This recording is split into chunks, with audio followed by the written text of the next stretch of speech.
நண்பர்களே, இன்றைய கதைக்கு உங்களை வரவேற்கிறேன். ஆனால் கதையை தொடங்குவதற்கு முன் எங்களது வீடியோக்களை நீங்கள் எங்கிருந்து பார்க்கிறீர்கள் என்பதை எங்களுக்கு கமெண்ட் செய்து கண்டிப்பாக தெரியப்படுத்துங்கள். எனது தம்பி ஒரு சிறிய வயது பெண்ணை கூட்டிக் கொண்டு கடத்தி வந்து எங்களது பிளாட்டிற்கு வந்தான். சில நாட்கள் இந்த பெண்ணை இங்கே இருக்கவிடு என்று சொன்னான். அந்த பெண் பயத்தில் மிக மோசமாக நடுங்கிக் கொண்டிருந்தாள். அவமானம் ஏற்பட்டு விடுமோ என்ற பயத்தில் நான் அவனிடம் மறுத்துவிட்டேன். ஆனால் அவன் என் முன்னே கைகளை கூப்பி கெஞ்ச ஆரம்பித்தான். இன்றிரவு மட்டும் இந்த பெண்ணை உன்னுடன் இருக்கவிடு என்று வேண்டினான். அவன் அந்த பெண்ணை என்னிடம் விட்டுவிட்டு தானாகவே வீட்டிற்கு தேவையான ஏற்பாடுகளை செய்யச் சென்றுவிட்டான். ஆனால் 2 வாரங்கள் கடந்துவிட்டன. அவன் திரும்பி வரவே இல்லை. அந்த பெண் எப்போதும் ஒரு மூலையில் முகத்தை மறைத்துக் கொண்டு உட்கார்ந்து அழுது கொண்டே இருப்பாள். ஒருநாள் நான் அவளிடம் வீட்டை விட்டு வெளியேறியதற்கான காரணத்தை கேட்டேன். ஆனால் அவள் எதையும் சொல்லவில்லை. ஆனால் ஒருநாள் நான் திடீரென்று எங்கோ சென்று கொண்டிருந்தபோது தரையில் ஒரு கார்டு அட்டை கிடப்பதைக் கண்டேன். அதை பார்த்ததும் நான் அதிர்ச்சியில் உறைந்து போனேன். ஏனென்றால் அந்த கார்டில் என் பெயர் ஆஷிஷ் என்று இருந்தது. நான் ஒரு கிராமத்தில் உள்ள ஒரு சிறிய வீட்டில் வசித்து வருகிறேன். அங்கு எனது பெற்றோர், எனது தம்பி மற்றும் 2 சகோதரிகள் இருந்தனர். எனது பெற்றோர் என்னை எப்போதும் ஒரு பெரிய மனிதனாக்க விரும்பினார்கள். ஏனென்றால் அவர்களால் எதையெல்லாம் செய்ய முடியவில்லையோ அதை தங்கள் பிள்ளைகள் செய்வதை பார்க்க வேண்டும் என்று அவர்கள் நம்பினார்கள். எனது தம்பியின் பெயர் கௌரவ். எங்களது பெற்றோர் எங்களை மிகவும் நேசித்தார்கள். எனது அப்பா ஒரு சிறிய வேலையை செய்து வந்தார். அதன் மூலம் குடும்பத்தை நடத்துவது மிகவும் கடினமாக இருந்தது. ஆனால் எங்களது பெற்றோர் தாங்கள் பட்டினியாக இருந்தாலும் எங்களது வயிற்றை நிச்சயம் நிரப்பிவிடுவார்கள். இந்த விஷயங்களை புரிந்து கொள்ள முடியாத அளவிற்கு நான் சிறியவன் அல்ல. எனது வீட்டில் என்னென்ன கஷ்டங்கள் இருக்கின்றன என்பது எனக்கு தெரியும். எனது தம்பி கௌரவை அனைவரும் மிகவும் நேசித்தார்கள். எனது பெற்றோர் அவனை மிகுந்த அன்புடன் வளர்த்தார்கள். அவனது ஒவ்வொரு விருப்பத்தையும் அவர்கள் நிறைவேற்றினார்கள். நான் எனது பெற்றோரிடம் ஒருபோதும் எதையும் கேட்டதில்லை. ஏனென்றால் எனது வீட்டின் சூழ்நிலையை நான் நன்றாக அறிந்திருந்தேன். எனது பெற்றோருக்கு நான் ஒருபோதும் சுமையாக இருக்க விரும்பவில்லை. எங்களது பெற்றோர் எப்போதும் எங்களை அருகில் அமர வைத்து நல்ல விஷயங்களைச் சொல்வார்கள். அவர்கள் சொல்வார்கள், யாருக்கும் ஒருபோதும் தீங்கு செய்யக்கூடாது. ஏனென்றால் நாம் யாருக்காவது தீங்கு செய்தால் அதன் தண்டனை இந்த உலகிலேயே நிச்சயம் நமக்கு கிடைத்துவிடும். அதனால் நாம் ஒருபோதும் தவறான காரியங்களை செய்யக்கூடாது. இந்த விஷயங்களை நான் நன்றாக புரிந்து வைத்திருந்தேன். ஆனால் எனது தம்பி சற்று பொறுப்பற்ற பையனாக இருந்தான். அவனுக்கு இந்த விஷயங்களிலிருந்து எந்த பாடமும் கிடைக்கவில்லை. அவன் ஒருபோதும் பெற்றோரின் பேச்சை கவனிப்பதில்லை. அப்பா ஏதாவது சொல்லும்போது அவன் தனது விளையாட்டில் மூழ்கியிருப்பான். நாங்கள் இருவரும் பெற்றோரின் பெயரை புகழடைய செய்ய வேண்டும் என்பதற்காக எங்களை நகரத்திற்கு படிக்க அனுப்ப எனது பெற்றோர் முடிவு செய்தார்கள். எனது வீட்டின் சூழ்நிலை எப்படி இருக்கிறது என்பது எனக்கு தெரியும். எனது படிப்பிற்கான செலவை எனது பெற்றோர்களால் தாங்க முடியாது. இது குறித்து எனது பெற்றோரிடம் பேசினேன். அப்பா, நம் வீட்டின் சூழ்நிலை எனக்கு தெரியும். உங்களால் நகரத்தின் செலவுகளை சமாளிக்க முடியாது என்பதும் எனக்கு தெரியும். நான் உங்களுக்கு எந்த விதத்திலும் சுமையாக இருக்க விரும்பவில்லை. நான் உங்களைப் போலவே ஏதாவது சிறிய வேலை செய்து அனைவரையும் பார்த்துக் கொள்கிறேன். ஆனால் உங்கள் மீது இவ்வளவு பாரத்தை என்னால் சுமத்த முடியாது. இதைக் கேட்டதும் எனது தந்தையின் முகத்தில் ஒரு சிறிய புன்னகை வந்தது. அட, என் மகன் எவ்வளவு அறிவுள்ளவனாக மாறிவிட்டான். நீ சொல்வது உண்மை என்று எனக்கு தெரியும். ஆனால் எனது பிள்ளைகளுக்கு தீங்கு நடப்பதை என்னால் பார்க்க முடியாது. நாங்கள் பார்த்த கஷ்டங்களை எனது பிள்ளைகளும் அனுபவிக்க வேண்டும் என்று நான் விரும்பவில்லை. உன்னை ஒரு சிறந்த மனிதனாக உருவாக்க நான் விரும்புகிறேன். நீ உன் சொந்த காலில் நிற்க வேண்டும் என்றும், உன்னை பார்த்து உன் தம்பியும் உன்னைப் போலவே வாழ்க்கையில் முன்னேற முயற்சிக்க வேண்டும் என்றும் நான் விரும்புகிறேன். நீங்கள் இருவரும் ஒன்றாக செல்கிறீர்கள். அதனால் உன் தம்பியையும் நன்றாக பார்த்துக்கொள். ஆனால் அப்பா, நான் எதையோ சொல்ல வந்தேன். ஆனால் அப்பா என்னை அமைதியாக்கினார். ஆனால் இது என்று எதுவும் கிடையாது. நான் எல்லா ஏற்பாடுகளையும் செய்துவிட்டேன். இப்போது நீ செல்ல வேண்டும். உன் பெற்றோரின் பெயரை புகழடைய செய்துவிட்டுத்தான் வரவேண்டும். இனி என்ன நடந்தாலும் சரி, நீ உன் சொந்த காலில் கண்டிப்பாக நிற்க வேண்டும். அப்போதுதான் யாராவது உன்னை விரல் சுட்டிக்காட்டி பேசுவதற்கு முன் 1000 முறை யோசிப்பார்கள். நீ வெற்றி பெற்ற பிறகு எங்களையும் அங்கே அழைத்துக்கொள். நான் மௌனமாகிவிட்டேன். ஏனென்றால் இப்போது என்னால் என் அப்பாவிடம் இதற்கு மேல் பேச முடியாது. அடுத்த நாளே நாங்கள் 2 சகோதரர்களும் சாமான்களை பேக் செய்யத் தொடங்கினோம். என் அம்மா மிகவும் சோகமாக இருந்தாள். மகனே, உன்னை நன்றாக பார்த்துக்கொள். உன் தம்பியை ஒருபோதும் தனியாக விட்டுவிடாதே. எங்கள் தலை அவமானத்தால் குனிந்து போகும் அளவுக்கு எந்த ஒரு காரியத்தையும் ஒருபோதும் செய்யாதே. நான் சொல்வது உனக்கு புரிகிறது அல்லவா? அம்மாவின் பேச்சை நான் நன்றாக புரிந்து கொண்டேன். சரி அம்மா, எனக்கு எல்லாம் புரிகிறது. நீங்கள் உங்களை நன்றாக பார்த்துக் கொள்ளுங்கள். சகோதரிகளையும் கவனித்துக் கொள்ளுங்கள். நான் அவர்களை கட்டிப்பிடித்து விடைபெற்று பேருந்தில் ஏறினேன். என் தம்பியும் என்னுடன் இருந்தான். ஒரு நீண்ட பயணத்திற்குப் பிறகு நாங்கள் நகரத்தை அடைந்தோம். அங்கே நான் 2 அறைகள் கொண்ட ஒரு வீட்டை வாடகைக்கு எடுத்தேன். உடனே எனது இலக்கை நோக்கி உழைக்கத் தொடங்கினேன். எந்த நோக்கத்திற்காக நான் இங்கு வந்தேனோ அந்த வேலையில் தீவிரமாக இறங்கினேன். எனது பெற்றோரின் பெயரை எந்தச் சூழ்நிலையிலும் நிலைநிறுத்த விரும்பினேன். ஆனால் சில நாட்களிலேயே என் தம்பியின் குணமும் போக்கும் மிகவும் மாறிவிட்டது.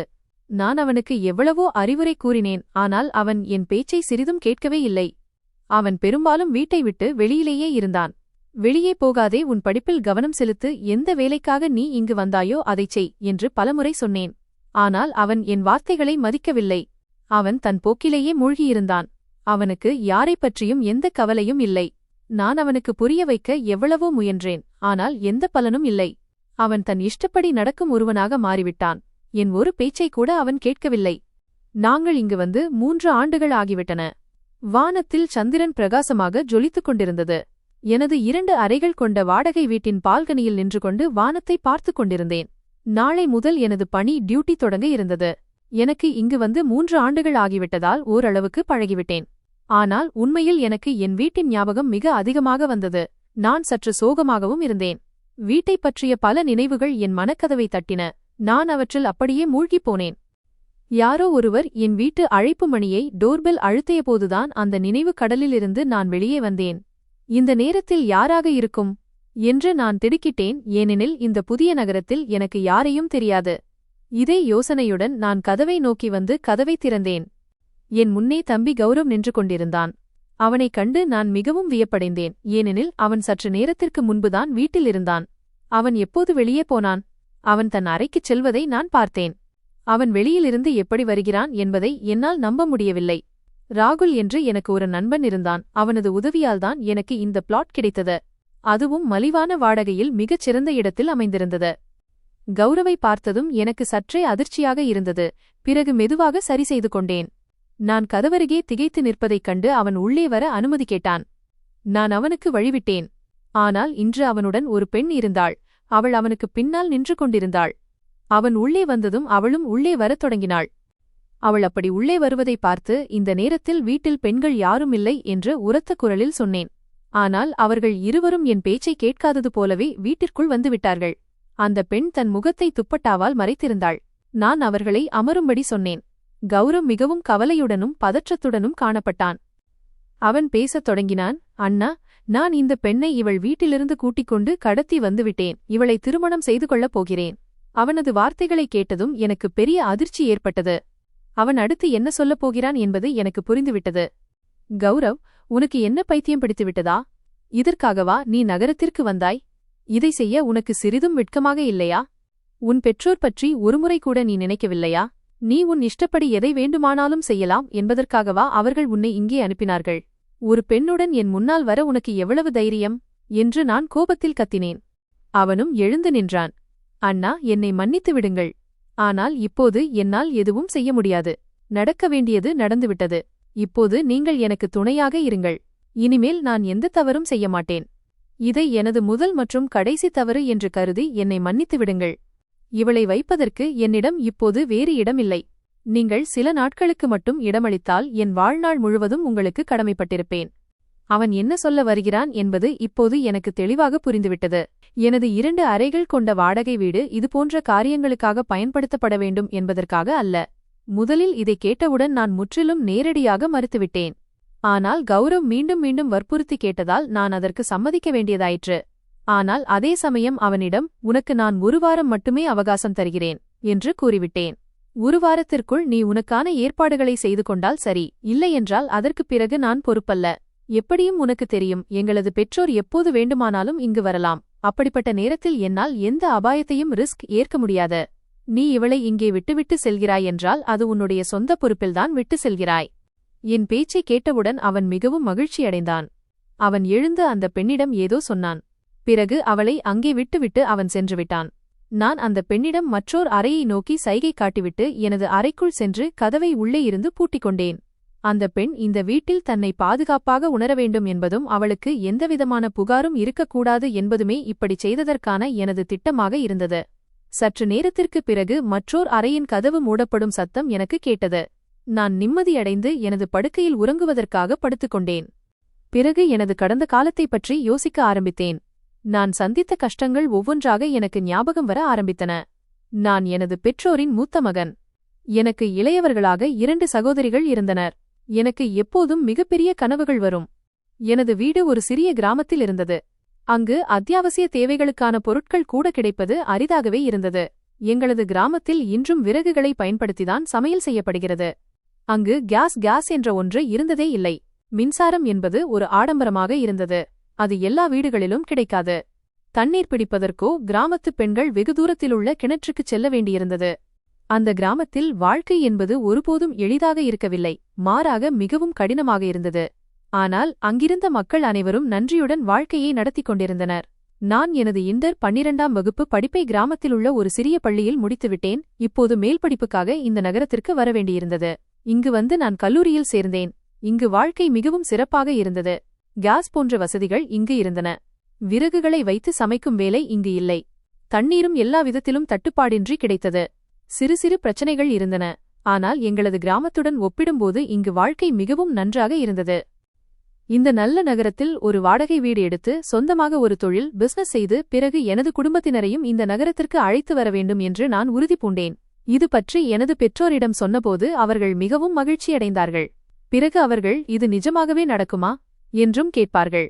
ஏனென்றால் தாங்கள் மிகவும் ஏழைகள் என்றும் ஒருபோதும் இப்படிப்பட்ட வாழ்க்கையை வாழ முடியாது என்றுமே அவர்கள் நினைத்தார்கள். எனது பெற்றோர் தங்களது சிறுவயதில் இருந்து எந்தவிதமான வாழ்க்கையை வாழ்ந்தார்களோ அதன் காரணமாக தங்களால் ஒருபோதும் ஓய்வெடுக்க முடியாது என்றே அவர்கள் இப்போது கருதினார்கள். ஆனால் அவர்களின் ஒவ்வொரு கஷ்டத்தையும் நீக்க நான் விரும்பினேன். எனது பெற்றோரும் மகிழ்ச்சியான ஒரு வாழ்க்கையை வாழ வேண்டுமென்றும் அவர்களின் வாழ்க்கையில் எந்த ஒரு கவலையும் மிச்சமிருக்கக் கூடாது என்றும் நான் விரும்பினேன். இறைவன் எனது பெரிய கனவுகளை நிச்சயம் நிறைவேற்றுவான் என்றும் ஒரு காலம் வரும்போது எங்களது பெயரும் பெரிய மனிதர்களிடையே பேசப்படும் என்றும் நான் முழுமையாக நம்பினேன். எனது கனவுகளைப் பற்றி அனைவருக்கும் தெரிந்திருந்தது.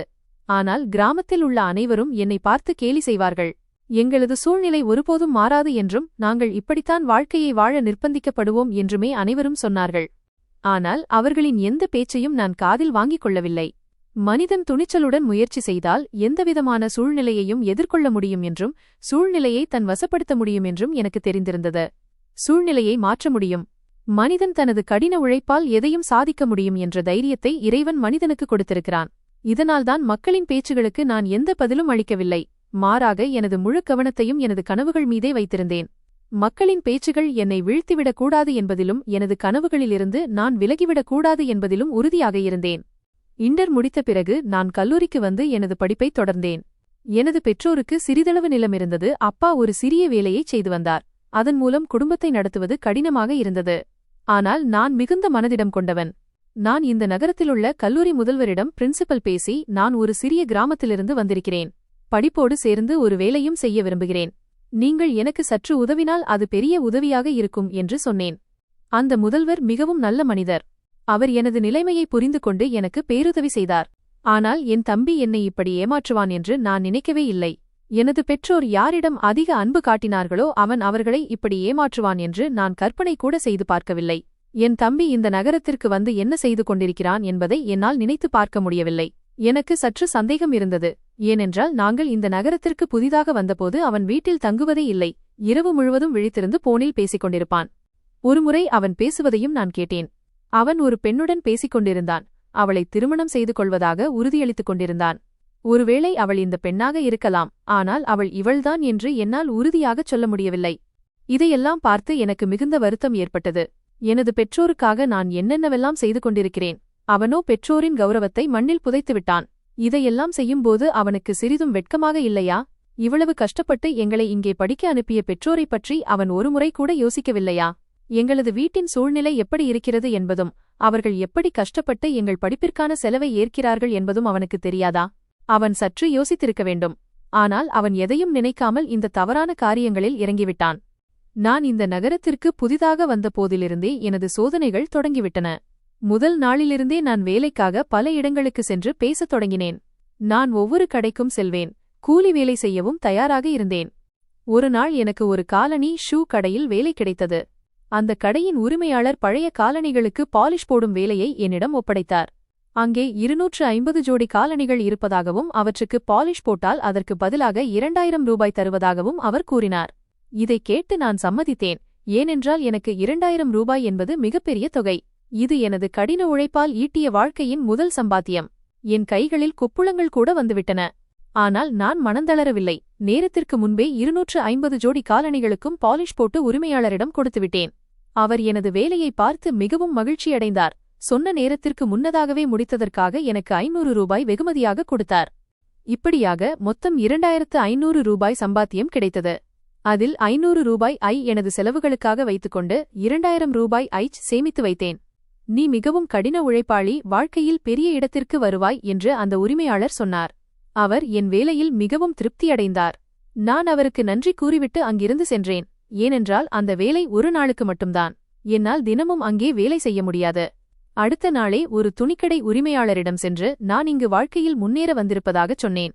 ஆனால் படிப்போடு சேர்த்து வேலையும் செய்ய விரும்புகிறேன். வேலை இருந்தால் சொல்லுங்கள் என்று கேட்டேன்.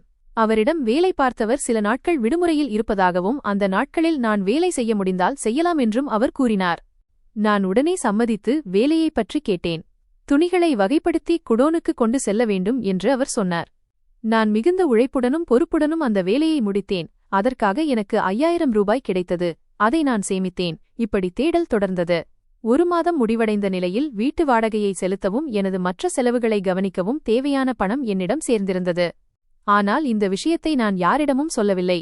நான் தேர்வுக்காக எக்ஸாம் காத்திருந்தேன். அதே சமயம் பணமும் சம்பாதித்துக் கொண்டிருந்தேன். தேர்வை பற்றிய தகவல் வந்துவிட்டது. அடுத்த மாதம் 1 தேதியில் எனது முதல் தேர்வு இருந்தது. ஆனால் எனது வேலைகளில் மூழ்கிப் போனதால் நான் என் தம்பியை கவனிக்க தவறிவிட்டேன். ஒருவேளை இது எனது தவறுதான். நான் என் தம்பியின் மீது சற்று கவனம் செலுத்தியிருந்தால் அவன் இன்று இப்படி ஒரு காரியத்தை செய்திருக்க மாட்டான். நான் அவனை பலமுறை தடுத்திருக்கிறேன். ஆனால் ஒருபோதும் கட்டாயப்படுத்தியதில்லை. அன்றே அவனை ஒரு அறை விட்டிருந்தால் இன்று அவன் இவ்வளவு பெரிய காரியத்தை செய்திருக்க மாட்டான். ஒரு குடும்பத்தின் கௌரவத்தை அவன் இப்படி மண்ணில் புதைத்து விட்டானே என்று நினைக்கும்போது எனக்கு மிகுந்த வெட்கமாக இருக்கிறது. அவன் அந்த பெண்ணை வீட்டை விட்டு அழைத்து வந்து விட்டான். அவளும் யார் என்று தெரியவில்லை. உடனே அவனுடன் வந்துவிட்டாள். அவளுக்கு தன் பெற்றோரைப் பற்றி சிறிதும் கவலை இல்லையா?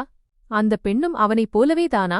இதெல்லாம் என் மண்டைக்குள் ஓடிக்கொண்டிருந்தது. என் தலை கடுமையாக வலிக்கத் தொடங்கியது. நான் எனது கல்லூரி தேர்வுகளை மிகச் சிறப்பாக எழுதியிருந்தேன். எனது கஷ்டகாலத்தில் எனக்கு இவ்வளவு உறுதுணையாக இருந்ததற்காக நான் முதல்வருக்கு மிக்க நன்றி தெரிவித்தேன். இதை நான் எப்போதும் நினைவில் கொள்வேன். முதல்வர் தீரஜ் கபூர் ஒரு சிறந்த மனிதர் மற்றும் பரந்த உள்ளம் கொண்டவர். அவரைப் பற்றி ஒவ்வொருவரிடமிருந்தும் நான் நிறைய பாராட்டுகளை கேட்டிருந்தேன். வாழ்க்கையில் எனக்கு வாய்ப்பு கிடைத்து உங்கள் உபகாரத்தை திருப்பிச் செய்யும் நிலைக்கு நான் உயர்ந்தால் நிச்சயமாக அதைச் செய்வேன் என்று நான் அவரிடம் கூறியிருந்தேன். அவர் எனக்கு கல்லூரியில் மட்டும் உதவவில்லை, மாறாக அடிக்கடி பண ரீதியாகவும் உதவி செய்து வந்தார். அவர் ஒரு கையால் கொடுப்பது மறு கைக்குத் தெரியாத வகையில் அவ்வளவு ரகசியமாக உதவினார். இப்போது நான் இந்த நிலையை எட்டியதில் எனக்கு மட்டற்ற மகிழ்ச்சி. நான் கடின உழைப்பால் இந்த உயரத்திற்கு வந்திருந்தேன். இப்போது நான் சீக்கிரம் வீட்டிற்குச் செல்ல விரும்பினேன். இந்த நற்செய்தியை என் பெற்றோரிடம் சொல்ல விரும்பினேன். எனது படிப்பை முடித்ததோடு மட்டுமல்லாமல் அவர்களுக்காக ஒரு சிறந்த வாடகை வீட்டையும் ஏற்பாடு செய்திருந்தேன். எனது கடின உழைப்பைப் பற்றி அவர்களிடம் விரிவாக பேசினேன். அது என் பெற்றோரின் கண்களுக்கு குளிர்ச்சியை தருவதோடு மட்டுமல்லாமல் என் மற்ற சகோதர சகோதரிகளும் எனது இந்த தொடக்கக் கதையிலிருந்து பாடம் கற்றுக்கொள்ள வேண்டும் என்று விரும்பினேன். அவர்களும் தங்கள் கனவுகளை நனவாக்க அடியெடுத்து வைக்க வேண்டும் என நினைத்தேன். முதல் அடி எடுத்து வைப்பது மிகவும் கடினம். ஆனால் அதை எடுத்து வைத்துத்தான் ஆக வேண்டும். வேறு வழியில்லை. ஆனால் முதல் அடியை எடுத்து வைத்த பிறகு மற்ற அனைத்து காரியங்களும் தானாகவே ஒரு முடிவுக்கு வந்துவிடும். நான் வீட்டிற்குச் சென்று என் பெற்றோரிடம் அவர்களுக்காக ஒரு நல்ல வீட்டை கண்டுபிடித்திருப்பதாகச் சொன்னேன். அவர்கள் மிகவும் மகிழ்ச்சியடைந்தார்கள். சாமான்களை கட்டச் சொன்னபோது அவர்களும் சம்மதித்தார்கள். ஆனால் திடீரென்று எங்கள் கிராமத்து வீட்டில் தீ விபத்து ஏற்பட்டு வீடு முழுவதும் எரிந்து சாம்பலானது. நமது மகிழ்ச்சியான நாட்கள் இப்போதுதான் தொடங்கப் போகின்றன என்று நினைத்தபோது இப்படி ஆகிவிட்டதே என்று நான் மிகவும் பதற்றமடைந்தேன். என் அம்மா எனக்கு ஆறுதல் கூறினார். சோகமாக இருக்க வேண்டாம் என்றும் சிறிது காலம் பொறுமையாக இருக்கும்படியும் சொன்னார். அத்தோடு அவர் தனது பங்கு நிலத்தை விற்று சுமார் 5 லட்சம் ரூபாயை எனது வேலைக்காக அனுப்பினார். நான் ஆச்சரியத்துடன் பார்த்தேன். என் மீது மிகுந்த நம்பிக்கை வைத்திருந்த ஒரே நபர் அவர்தான். அந்த நம்பிக்கையை நான் ஒருபோதும் உடைக்க மாட்டேன் என்று அவருக்கு தெரியும். எனக்கு சொந்த வீடு இல்லாவிட்டாலும் வாடகை வீடாவது இருந்தது. என் தலைக்கு மேல் ஒரு கூரை இருந்தது.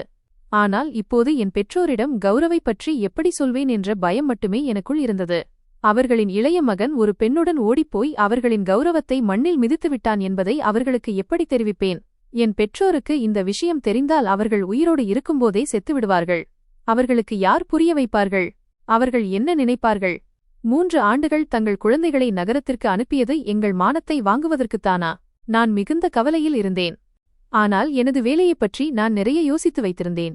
நான் தங்கியிருக்கும் பகுதியில் மளிகை கடை எதுவும் இல்லை என்பதை உணர்ந்தேன். தினசரி பொருட்களை வாங்க தூரமாகச் செல்ல வேண்டியிருந்தது.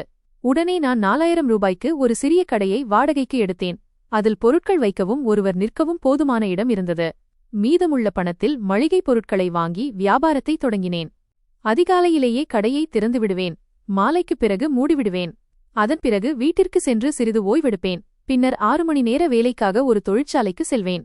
என் வாழ்க்கை மிகவும் பாரமாக மாறியிருந்தது. ஆனால் என் வாழ்க்கையைப் பற்றி எனக்கு எந்த புகாரும் இல்லை. எனக்கும் என் குடும்பத்திற்கும் ஒரு சிறந்த வாழ்க்கையை அமைத்துக் கொடுக்கவே நான் இதையெல்லாம் செய்தேன். நான் ஒரு கடின உழைப்பாளி என்பதில் என் மனம் மகிழ்ந்தது. உழைப்பின் மூலம் கனவுகளை அடைய முடியும் என்று நான் நம்பினேன். என் அம்மாவுக்கு காயம் ஏற்பட்டதால் அவர்களால் உடனடியாக இந்த வீட்டிற்கு வர முடியவில்லை. இன்னும் சில நாட்கள் அங்கேயே இருந்துவிட்டு வருவதாகச் சொன்னார்கள். எனது 2 சகோதரிகளும் படித்துக் கொண்டிருந்தார்கள்.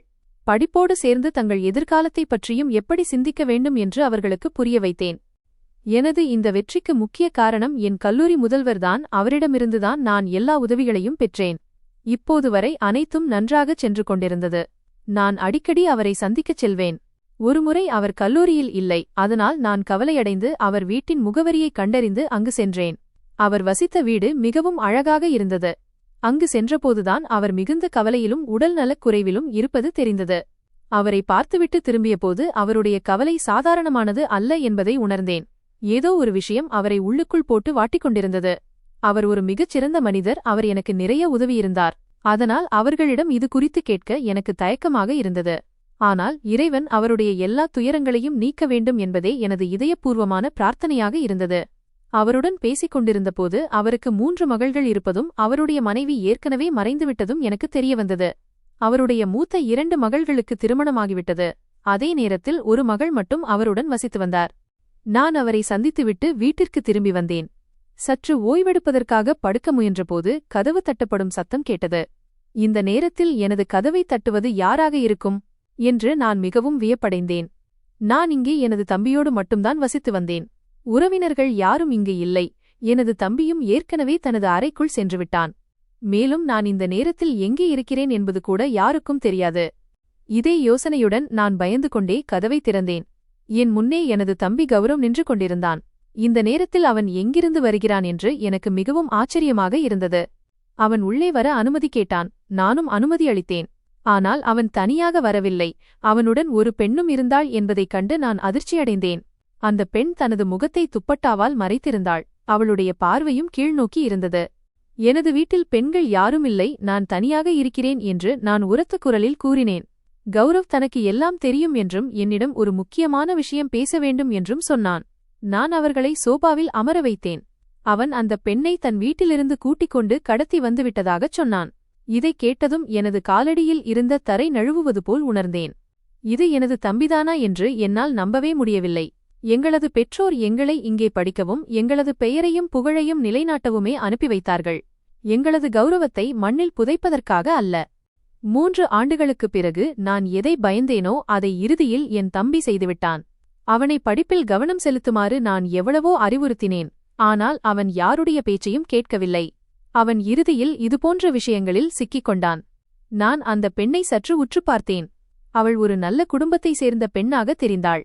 அவள் அடிக்கடி தனது விரல்களை பிசைந்து கொள்வதையும் குனிந்த தலை நிமிராமல் இருப்பதையும் வைத்து அவளது சங்கடத்தை உணர முடிந்தது.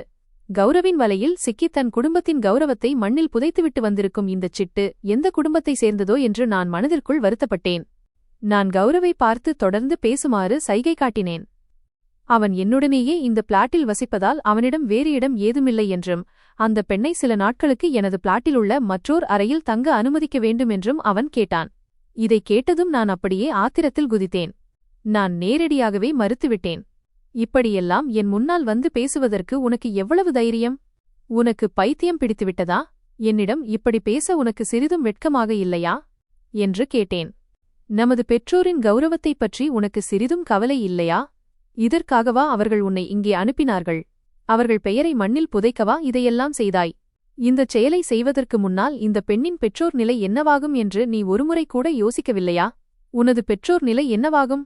உனக்கு இந்த பெண்ணை பிடித்திருந்தால் மரியாதையான முறையில் வீட்டுக்கு அழைத்து வந்திருக்கலாம். ஆனால் நீ ஒரு பெரிய குற்றத்தை செய்துவிட்டாய். இதற்காக உன்னை என்னால் ஒருபோதும் மன்னிக்க முடியாது. இதை செய்வதற்கு முன் நீ வெட்கப்பட்டிருக்க வேண்டும். எனது குடும்பத்தின் கௌரவத்தைப் பற்றி எனக்கு மிகுந்த பயம் இருந்தது. எனக்கும் எனது குடும்பத்திற்கும் அவமானம் தரும் எந்த ஒரு செயலையும் நான் செய்ய விரும்பவில்லை. இதுபோன்ற காரியங்களில் அவனுக்கு ஒருபோதும் உதவ நான் விரும்பவில்லை. ஆனால் கௌரவ் முழு தயாரிப்புடன் வந்திருந்தான். எனது மறுப்பை கேட்டதும் அவன் என் முன்னால் கைகளைக் கூப்பி கெஞ்சத் தொடங்கினான். இறுதியாக நான் ஒருவாறு சம்மதித்தேன். ஆனால் அவர்களுக்கு ஒரு வாரம் மட்டுமே அவகாசம் அளிப்பதாக கூறிவிட்டேன். ஒரு வாரத்திற்குள் நீ அவளுக்கு தேவையான ஏற்பாடுகளைச் செய்யாவிட்டால் அதற்குப் பிறகு நான் பொறுப்பல்ல, யாருக்கும் நான் பதில் சொல்லவும் மாட்டேன் என்று எனது பாணியில் உறுதியாக கூறினேன். எனது உறுதியான பதிலைக் கண்டு கௌரவ் வியப்படைந்தான். ஆனால் அதை அவன் காட்டிக்கொள்ளவில்லை. அவன் அந்தப் பெண்ணை அங்கே விட்டுவிட்டுச் சென்றான். நான் எனது அறைக்குள் சென்று கதவை மூடிக்கொண்டேன். இன்று இந்த நிலையை அடைய நான் கடந்து வந்த கஷ்டங்களைப் பற்றி யோசிக்கத் தொடங்கினேன். ஆனால் இப்போது இந்த ஒரு வாரம் எனக்கு மிகப்பெரிய கவலையாக இருந்தது. எப்போது எனது குடும்பத்தினர் வந்துவிடுவார்களோ என்ற பயம் எனக்குள் இருந்தது. அவர்கள் வந்து அந்தப் பெண் என் வீட்டில் இருப்பதை பார்த்தால் நான் அவர்களுக்கு என்ன பதில் சொல்வேன்? என் கௌரவம் மண்ணோடு மண்ணாகிவிடும். நான் எந்த தவறும் செய்யாமலேயே அவமானத்தை சந்திக்க நேரிடும். இந்த ஒரு வாரம் என் மீது மிகப்பெரிய பாரமாக இருக்கப் போகிறது. நான் கடையில் இருக்கும்போது கூட எனது கவனம் மீண்டும் மீண்டும் வீட்டை நோக்கியே சென்று கொண்டிருந்தது. அந்த பெண்ணால் எனக்கு ஏதேனும் தீங்கு நேரிடும் என்பதில் எனக்கு எந்த கவலையும் இல்லை. மாறாக அந்த பெண்ணின் வீட்டாருக்கு தனது மகள் ஓடி வந்து இந்த வீட்டில் இருக்கிறாள் என்பது தெரிந்துவிட்டால் அவர்களின் தரப்பிலிருந்து எனக்கு பெரிய ஆபத்து ஏற்படக்கூடும் என்பதே எனது கவலையாக இருந்தது. கௌரவிடம் அந்த பெண்ணை தங்க வைப்பதற்கு சம்மதம் சொன்ன அந்த நேரத்தை இப்போது நான் நொந்து கொள்கிறேன். நான் என் வாழ்க்கையில் இதுபோன்ற காரியங்களில் ஒருபோதும் ஈடுபட்டதில்லை, இனி ஈடுபடவும் மாட்டேன். இது எனக்கு நானே செய்து கொண்ட சத்தியம். நான் என்னை கட்டுப்படுத்திக் கொள்ளும் குணமுடையவன். எனது கனவுகள் வேறுவிதமானவை. அந்த கனவுகளுக்கு இடையில் இதுபோன்ற சிக்கல்களில் சிக்க நான் விரும்பவில்லை. எனக்கு அழகின் மீது ஈர்ப்பு இல்லை. பெண்களின் மீது எனக்கு பெரிய ஆர்வம் ஏதும் இல்லை. எனது ஆர்வம் எல்லாம் எனது கனவுகளை நிறைவேற்றுவதில்தான் இருந்தது. கனவுகள் நிறைவேறிய பிறகுதான் மற்ற ஆர்வங்களைப் பற்றி ஒரு மனிதன் சிந்திக்கத் தொடங்குவான். ஆனால் எனக்கு எல்லாவற்றிற்கும் மேலாக எனது கனவுகளே முதலில் வந்தன, அதன் பிறகுதான் மற்றவை. எனது குடும்பத்திற்காக, எனது பெற்றோருக்காக ஏதாவது சாதித்துக் காட்ட வேண்டும் என்ற வைராக்கியம் எனக்குள் இருந்தது. ஆனால் கௌரவ் இதையெல்லாம் எப்படி செய்தான் என்று தெரியவில்லை. எனது பெற்றோர் வீட்டிற்கு வரும்போது கௌரவை பற்றி என்னிடம் கேட்டால் நான் அவர்களிடம் என்ன சொல்வேன் என்ற பயம் எனக்கு இருந்தது. அவர்களின் இளைய மகன் அவர்களின் கௌரவத்தை மண்ணில் புதைத்துவிட்டான் என்றும் ஒரு பெண்ணை கடத்தி வந்துவிட்டான் என்றும் அவர்களிடம் எப்படி சொல்வேன்?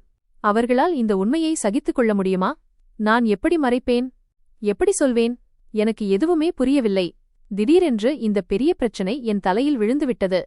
மறுபுறம் எனது தொழில் மிக சிறப்பாக நடந்து கொண்டிருந்தது.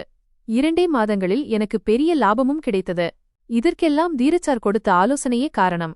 இங்கே ஒரு மளிகை கடை வைக்குமாறு அவர்தான் எனக்கு யோசனை வழங்கியிருந்தார். 1 மாதம் முழுமையாக கடந்துவிட்டது.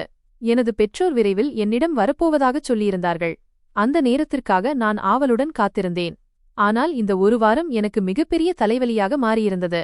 அந்த நேரத்தில் நான் மறுத்திருந்தால் இப்படிப்பட்ட கவலையில் சிக்கியிருக்க மாட்டேன். இன்று 2 நாட்கள் ஆகிவிட்டன. கௌரவை பற்றி எந்த தகவலும் இல்லை. அவன் தனது போன் நம்பரை கூட மாற்றிவிட்டான். அவனது புதிய நம்பர் எனக்கு தெரியாது. இப்போது நான் அந்த பெண்ணிடம் எப்படி பேசுவேன்? நான் வீட்டிற்குச் சென்றால் வெறும் 2 மணி நேரம் தூங்குவதற்காக மட்டுமே செல்வேன். அதைத் தவிர மற்ற நேரங்களில் நான் வீட்டில் இருப்பதில்லை.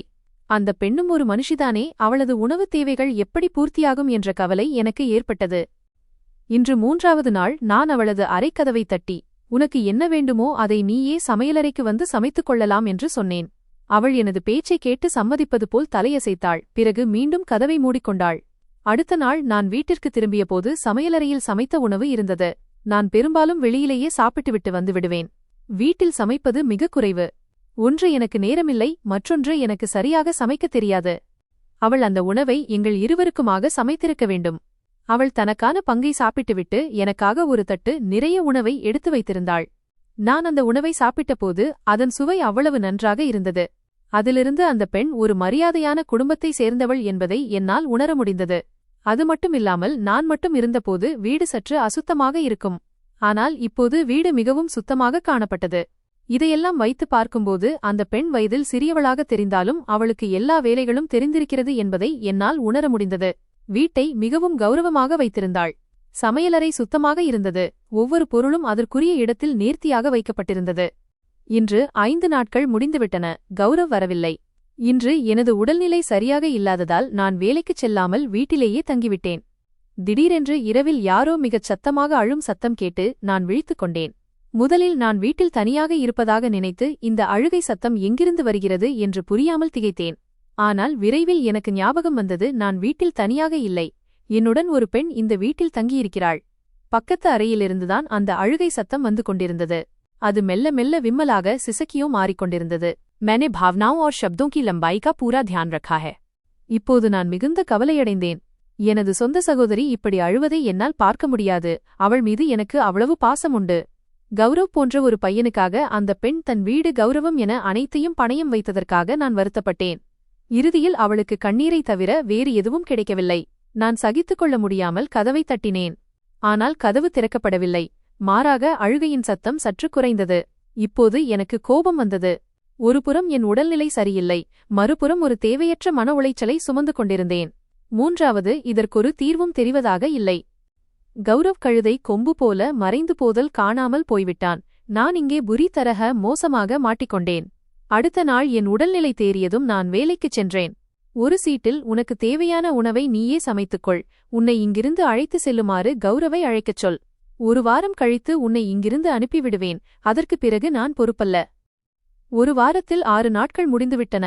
இன்னும் 2 நாட்கள் மட்டுமே மிச்சமுள்ளன என்று எழுதி அந்த அறைச்சுவரில் ஒட்டி வைத்தேன்.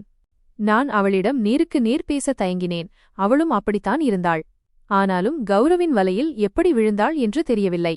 கடையிலிருந்து திரும்பியபோது அந்த பெண் தானும் மிகுந்த கவலையில் இருப்பது தெரிந்தது.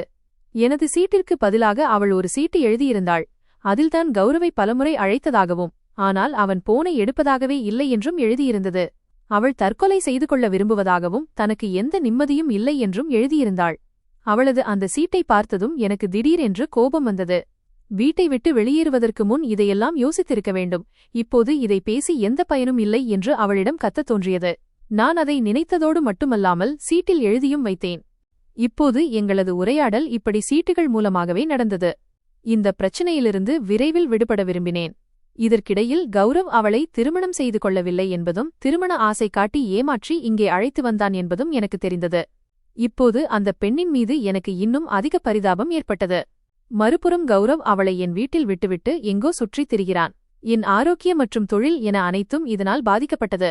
லாபம் குறைந்திருந்ததை வைத்து அதை என்னால் உணர முடிந்தது. இருந்தாலும் இதற்கொரு தீர்வு காண வேண்டும் என்று நான் தவித்தேன். 13 நாட்கள் ஆகிவிட்டன. இன்று காலையில் வேலைக்குச் சென்றபோது எனது நெருங்கிய நண்பனிடமிருந்து அழைப்பு வந்தது. தீரஜ் சாருக்கு மாரடைப்பு அட்டாக் ஏற்பட்டுவிட்டதாகவும் அவர் மருத்துவமனையில் மரணப் போராட்டத்தை எதிர்கொண்டு வருவதாகவும் அவன் கூறினான். நான் அதிர்ச்சியடைந்தேன். அவர் எனக்கு மிகவும் உதவிய நல்ல மனிதர். நான் சமையலறையை விட்டு வெளியே வரும்போது காலில் ஏதோ கூர்மையான பொருள் தட்டியது. குனிந்து எடுத்தபோது அது அந்த பெண்ணின் அடையாள அட்டை, ஐடி கார்டு. அதில் அஞ்சலி தீரஜ் கபூர் என்று பெயர் இருந்தது. கீழே இருந்த முகவரியை பார்த்ததும் என் மூளை வெடித்தது போலிருந்தது. அங்கேயே தலை சுற்றி அமர்ந்துவிட்டேன். என் வீட்டில் இருக்கும் பெண் வேறு யாருமல்ல, எனக்கு பேருதவி செய்த தீரஜ் சாருடைய மகள்தான். கௌரவ் அவளைத்தான் கடத்தி வந்திருக்கிறான். இப்போது நான் என்ன செய்ய வேண்டுமென்று வேகமாக யோசித்தேன். அஞ்சலியின் கதவை தட்டி, உடனே தயாராகு, 5 நிமிடம் தருகிறேன், உன் பைகளை எடுத்துக்கொள், கௌரவ் உன்னை அழைத்திருக்கிறான் என்று சொன்னேன். இதைக் கேட்டதும் அவள் மிகவும் மகிழ்ச்சியடைந்தாள். கௌரவ் அவளை அழைக்காதபோது எனக்கு எப்படி தகவல் வரும் என்று கூட அந்த பேதை யோசிக்கவில்லை. நான் அவளை ஒரு டாக்ஸியில் தீரஜ் சாருடைய வீட்டிற்கு அழைத்துச் சென்றேன். அவர் மருத்துவமனையிலிருந்து ஒரு நாளில் வீட்டிற்கு வந்துவிட்டதாகவும், ஆனால் மிகவும் பலவீனமாக படுக்கையில் இருப்பதாகவும் நண்பன் கூறினான். வண்டி அந்த ஏரியாவுக்குள் நுழைந்ததும் அந்த பெண் பதற்றமடைந்தாள். கண்ணீர் மல்க என்னை பார்த்தாள். டாக்ஸி கதவை திறந்து வெளியே குதிக்க முயன்றாள். நான் டிரைவரிடம் கதவை பூட்டச் சொன்னேன். அழுத்தமான குரலில் அவளிடம் சொன்னேன், நான் உன் அப்பாவின் உதவிக்கு கடமைப்பட்டவன். அவருடைய நிலைமை மிகவும் மோசமாக இருக்கிறது. அவர் உடல்நிலை சரியில்லாமல் இருக்கிறார். அவர் படுத்த படுக்கையாகிவிட்டார். அவரை இந்த படுக்கையில் தள்ளியது நீதான். கௌரவ் எனக்கு ஃபோன் செய்து எதுவும் சொல்லவில்லை. அவனைப் பற்றிய எந்த தகவலும் எனக்கு தெரியாது. எனக்கு தெரிந்தது எல்லாம் இதுதான், உன் தந்தை படுத்த படுக்கையாக கிடக்கிறார். உன்னைப் பற்றிய தகவலுக்காக அவர் தவித்துக் கொண்டிருக்கிறார். அதனால் தயவு செய்து இப்போது உன் தவறுகளை மறந்துவிட்டு மீண்டும் உன் வீட்டிற்குச் செல். ஏனென்றால் கௌரவ் உன்னை ஏமாற்றுகிறான். அவன் உனக்கு மிகப்பெரிய துரோகம் செய்துவிட்டான். அவன் உன்னிடம் உண்மையாக இருந்திருந்தால் முழுதாக 2 வாரங்களை வீணடித்திருக்க மாட்டான். தான் யாரை தன் வீட்டு கௌரவமாக ஆக்கப் போகிறானோ அந்த பெண்ணை எப்படி 2 வாரங்கள் ஒரு ஆணிடம் விட்டுச் சென்றான் என்ற வெட்கம் கூட அவனுக்கு இல்லை. என் பேச்சிற்கு பதிலாக அவள் சத்தமாக அழத் தொடங்கினாள். ஆனால் நான் இப்போது அவள் மீது இரக்கம் காட்டப் போவதில்லை. அவளை அவள் வீட்டில் கொண்டு போய் விட்டால்தான் எனக்கு நிம்மதி. எந்த ஒரு துன்பமும் துயரமும் இன்றி அவள் மீண்டும் தன் வீட்டிற்குச் சுகமாகவும் கௌரவமாகவும் திரும்புகிறாள் என்பதற்காக அவள் இறைவனுக்கு நன்றி சொல்ல வேண்டும். வீட்டார் தன்னை மீண்டும் ஒருபோதும் ஏற்றுக்கொள்ள மாட்டார்கள் என்று அவள் சொன்னாள். நான் அவளுக்கு ஆறுதல் கூறினேன். எனக்கு தீரஜ் சாரை தெரியும். உன்னை பிரிந்ததால்தான் அவருக்கு இந்த நிலை ஏற்பட்டது. அதனால் உன்னை பார்த்ததும் அவர் உன்னை மன்னித்து விடுவார். ஒருவேளை அவர் உன்னிடம் கோபத்தை காட்டினாலும் அதை ஏற்றுக்கொள்ள நீ தகுதியானவள்தான். ஏனென்றால் நீ செய்த செயல் அப்படிப்பட்டது. அதனால் இப்போது மனதை தைரியப்படுத்திக் கொண்டு உன் வீட்டிற்குச் சென்று உன் புதிய வாழ்க்கையைத் தொடங்கு. உன் தந்தையை நன்றாக கவனித்துக்கொள். என் பேச்சைக் கேட்டு அவள் ஜன்னலில் தலை சாய்த்து கண்களை மூடிக்கொண்டாள். சற்று நேரத்திலேயே தீரஜ் சாருடைய வீடு வந்துவிட்டது. நான் அவளை உள்ளே அழைத்துச் சென்றேன். வேலைக்காரர்களின் கூற்றுப்படி சற்று நேரத்திற்கு முன்புதான் அவரை பார்க்க வந்த உறவினர்கள் அனைவரும் அங்கிருந்து சென்றிருந்தனர். நான் அஞ்சலியை அழைத்துக் கொண்டு உள்ளே சென்றேன். அவள் அதுவரை தன் துப்பட்டாவை அகற்றவில்லை என்பதால் வேலைக்காரன் அவளை அடையாளம் காணவில்லை. தீரஜ் சார் முதல் பார்வையிலேயே அஞ்சலியை அடையாளம் கண்டுவிட்டார். அவர் விம்மி விம்மி அழத் தொடங்கினார். உங்களது பிரார்த்தனை நிறைவேறிவிட்டது, உங்கள் மகள் பத்திரமாக திரும்பி வந்துவிட்டாள் என்று மட்டும் நான் சொன்னேன். அவர் எனக்கு நன்றி சொல்லிக் கொண்டே இருந்தார். நீ என் வாழ்க்கையில் மிகப்பெரிய உதவியை செய்திருக்கிறாய், நான் உனக்கு கடமைப்பட்டிருக்கிறேன் என்று அவர் மீண்டும் மீண்டும் கூறினார். இதைக் கேட்டதும் நான் எல்லா உண்மைகளையும் சொன்னேன். அஞ்சலி எப்படி 2 வாரங்களாக எனது வீட்டிலேயே இருந்தாள் என்றும் அவளது கௌரவத்திற்கு சிறு பாதிப்பும் ஏற்படவில்லை என்றும் இதற்கு பின்னால் இருந்தது வேறு யாருமல்ல எனது சொந்தத் தம்பிதான் என்பதையும் சொன்னேன். அவரிடம் உண்மையை மறைக்க நான் விரும்பவில்லை. ஏனென்றால் இந்த உலகில் எனக்கு அவ்வளவு உதவி செய்த ஒரே மனிதர் அவர்தான். அவர் எனக்கு உதவி செய்யவில்லை என்றால் இன்று நான் இருக்கும் இந்த நிலையை அடைந்திருக்க மாட்டேன். நான் அவருடைய மகளை நன்றாக பார்த்துக் கொண்டிருப்பேன் என்று என் மீது அவருக்கு முழு நம்பிக்கை இருப்பதாக தீரஜ் சார் கூறினார். அவர் என் மீது வைத்த அந்த நம்பிக்கையை எண்ணி நான் பெருமிதம் அடைந்தேன். அஞ்சலி அவருடைய கால்களை பிடித்து மன்னிப்பு கேட்டாள். இனிமேல் சமூகத்திற்கு முன்னால் தலைகுனியும் அளவிற்கு எந்தச் செயலையும் செய்யக்கூடாது என்ற நிபந்தனையுடன் அவர் அவளை மன்னித்தார். இப்படியாக தந்தை மகள் இருவரும் ஒருவரை ஒருவர் மன்னித்து ஏற்றுக்கொண்டனர். நான் நிம்மதியாக எனது வீட்டிற்கு திரும்பினேன். ஆனால் அஞ்சலியின் தந்தை கௌரவை எப்படியாவது தண்டிக்க வேண்டும் என்று மனதிற்குள் முடிவு செய்தார். ஏனென்றால் அவன் அவருடைய கௌரவத்தில் கை வைத்துள்ளான். தன் மகளை இப்படி அவமானப்பட அவர் விடமாட்டார். அடுத்த நாள் கௌரவ் என்னை தேடி வந்தான். அவன் தனியாக வரவில்லை, அவனுடன் 5-6 நண்பர்களும் வந்திருந்தார்கள். இன்று எனக்கு திருமணம் நடக்கப் போகிறது. அதனால் நீங்கள் சிறிது நேரம் வீட்டை விட்டு வெளியே சென்று இந்த வீட்டை என்னிடம் ஒப்படைத்தால் நான் உங்களுக்கு கடமைப்பட்டிருப்பேன் என்று அவன் சொன்னான். அவன் சொன்னதை நான் முழுமையாக கேட்டேன். அவனது எண்ணம் என்ன என்பதும் அவன் எதற்காக வந்திருக்கிறான் என்பதும் எனக்கு புரிந்துவிட்டது. திருமணத்திற்கு 1 அல்லது 2 பேர் போதும். அவனது நோக்கம் என்னவாக இருக்கும் என்பதை என்னால் நன்றாகவே அறிய முடிந்தது. அவன் மிக குறுகிய காலத்தில் முற்றிலும் மாறிவிட்டான் என்பதையும் நான் உணர்ந்தேன். என் தம்பி யாரைப்போல மாறினான் என்று தெரியவில்லை. இவ்வளவு அன்பு காட்டிய எங்களது பெற்றோரின் மகனா இவன் என்று என்னால் நம்பவே முடியவில்லை. நான் அவன் சொன்னதை கவனமாக கேட்டேன். நீ 2 வாரங்கள் கழித்து வந்திருக்கிறாய். ஆனால் 1 வாரத்திற்கு மேல் எனது பொறுப்பு இல்லை என்று நான் முன்பே சொல்லியிருந்தேன். அதனால் அந்த பெண் உடல்நலம் பாதிக்கப்பட்டுவிட்டாள். அவள் இப்போது எங்கே போனாள் என்று எனக்கு தெரியாது. கௌரவ் வந்தால் இந்தச் சீட்டை அவனிடம் கொடுத்துவிடு என்று மட்டும் அவள் சொன்னாள் என்று கூறி எனது பையிலிருந்து அந்த காகிதத்தை அவனிடம் கொடுத்தேன். அவன் அதை படிக்க படிக்க அவனது முகம் கோபத்தால் சிவக்க ஆரம்பித்தது. உண்மையில் அந்தச் சீட்டை அஞ்சலி எழுதவில்லை, நான்தான் எழுதினேன். அதில் கௌரவ் அவளை ஏமாற்றிவிட்டான் என்றும் 1 வாரமாக ஒரு அறிமுகமில்லாத வீட்டில் அவளை விட்டுச் சென்று விட்டான் என்றும் தெளிவாக எழுதியிருந்தேன். அவன் திரும்பி பார்க்கக்கூட இல்லை. இதிலிருந்து அவன் அவள் மேல் எவ்வளவு அன்பு வைத்திருக்கிறான் என்பது தெளிவாக தெரிகிறது. மாறாக அவன் அவளை அவமானப்படுத்துவதற்காகத்தான் இங்கே அழைத்து வந்தான். இனி அவளால் இங்கே இருக்க முடியாது. அவள் எங்கிருந்து வந்தாளோ அங்கேயே செல்கிறாள். இனிமேல் அவனை ஒருபோதும் சந்திக்கவும் மாட்டாள், பேசவும் மாட்டாள். இந்த கடிதத்தை படித்து அவன் மிகுந்த அதிர்ச்சியடைந்தான். அவன் கோபத்துடன் என்னை பார்த்தான். என் முகத்தில் ஓங்கி ஒரு அறை அறைந்தான். என் வாயிலிருந்து ரத்தம் கொட்டியது. மற்ற சிறுவர்களும் அவனுடைய நண்பர்கள்தான். அவனைப் போலவே இருந்தார்கள். யாருடைய பழக்க வழக்கமும் நன்றாக இல்லை. அவர்களும் என்னை அடிக்கத் தொடங்கினார்கள். அவர்கள் என்னை தொடர்ந்து அடித்துக்கொண்டே இருந்தார்கள். ஒருவன் என் வயிற்றில் உதைத்தான். ஒருவன் என் தலையை சுவரில் முட்டினான். இன்னொருவன் என் முடியை பிடித்து இழுத்தான். இதனால் நான் மிக கடுமையாக காயமடைந்தேன். என் சொந்தத் தம்பியே என்னிடம் இப்படி நடந்து கொள்கிறான் என்பதை என்னால் நம்ப முடியவில்லை. அவனுக்கு சிறிதும் வெட்கமாக இல்லையா? நான் மிக கடுமையாக காயப்பட்டிருந்தேன். நான் இறந்துவிடுவேன் என்றும் எந்த கணத்திலும் கீழே விழுந்து விடுவேன் என்றும் எனக்கு தோன்றியது. நான் முற்றிலும் சோர்ந்துவிட்டதையும் எந்த நேரத்திலும் மயக்கமடையக்கூடும் என்பதையும் கௌரவ் பார்த்தபோது அவன் தன் நண்பர்களை நிறுத்துமாறு கூறிவிட்டு அங்கிருந்து சென்றான். நான் எந்த குற்றத்திற்காக தண்டிக்கப்பட்டேன் என்று எனக்கு தெரியவில்லை. ஆனால் என்னால் ஒரு பெண்ணின் கௌரவம் கெடாமல் காப்பாற்றப்பட்டது என்பதிலும் ஒரு தந்தையின் கௌரவம் மண்ணில் புதையாமல் தப்பியது என்பதிலும் நான் மிகுந்த மகிழ்ச்சியடைந்தேன். அஞ்சலி வீட்டில் இல்லாததை அவள் மேல்படிப்பிற்காக வெளிநாட்டில் உள்ள பல்கலைக்கழகத்தில் சேரச் சென்றிருக்கிறாள் என்று கூறி தீரஜ் சார் இதுவரை மறைத்து வைத்திருந்தார். இந்த விஷயம் இதுவரை அவருடைய உறவினர்களிடையே பரவவில்லை. அவள் அவமானப்படுவதிலிருந்து தப்பிவிட்டாள். நான் மயக்க நிலையில் அறையின் நடுவே அப்படியே கிடந்தபோது திடீரென்று கதவு தட்டப்படும் சத்தம் கேட்டது. எப்படியோ சிரமப்பட்டு எழுந்து கதவை திறந்தேன். நான் திகைத்து நின்றேன். எனக்கு முன்னால் என் சகோதரிகளும் அவர்களுக்குப் பின்னால் என் முழு குடும்பமும் நின்று கொண்டிருந்தனர். ஆனால் எனக்கு மகிழ்ச்சி ஏற்படவில்லை. ஏனென்றால் நான் அவர்களை சந்தித்த அந்த நிலை மிகவும் மோசமாக இருந்தது. என்னால் அவர்கள் எந்த மன உளைச்சலுக்கும் டென்ஷன் ஆளாவதை நான் விரும்பவில்லை. அம்மா விம்மி விம்மி அழத் தொடங்கினார். அப்பாவும் இதற்கு காரணம் என்ன என்றும் யார் என்னை தாக்கியது என்றும் கேட்டுக்கொண்டிருந்தார். தற்போதைக்கு என்னை மருத்துவமனைக்கு அழைத்துச் செல்லுமாறு அவர்களிடம் சொன்னேன். அவர்களும் அப்படியே செய்தார்கள்.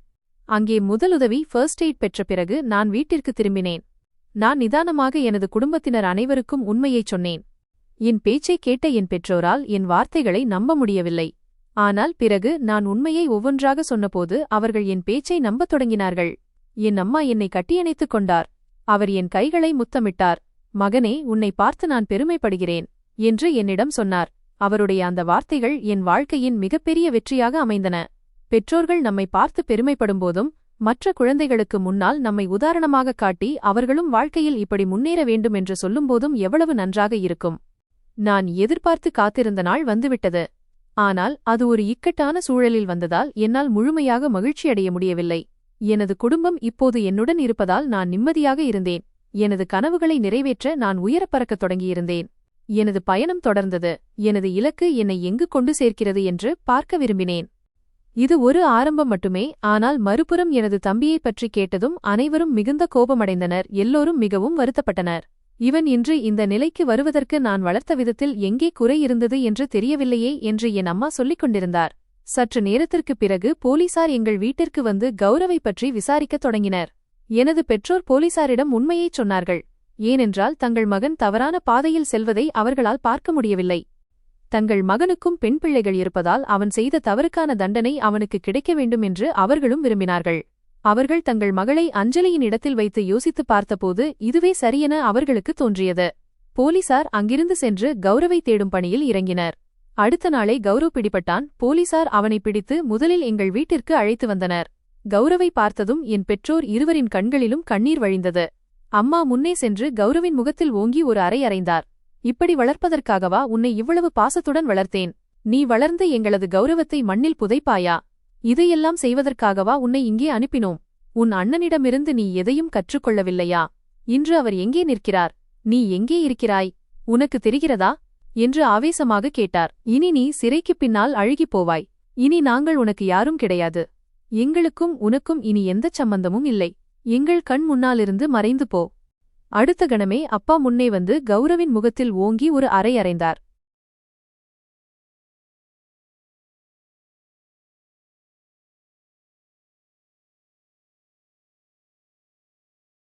பிறகு போலீசாரிடம் இவனை எங்கள் கண் முன்னாலிருந்து கொண்டு போங்கள். இவனை எங்களுக்கு தெரியாது என்று கூறினார். இதையெல்லாம் உணர்ந்த கௌரவின் கண்களில் கண்ணீர் வழிந்தது. ஒருவேளை இன்று அவன் செய்த தவறு அவனுக்கு சற்று உணரத் தொடங்கியிருக்கலாம். போலீசார் அவனை அங்கிருந்து அழைத்து சென்றனர். கௌரவ் தனது தவறுகளுக்கான தண்டனையை சிறையில் அனுபவிக்கத் தொடங்கினான்.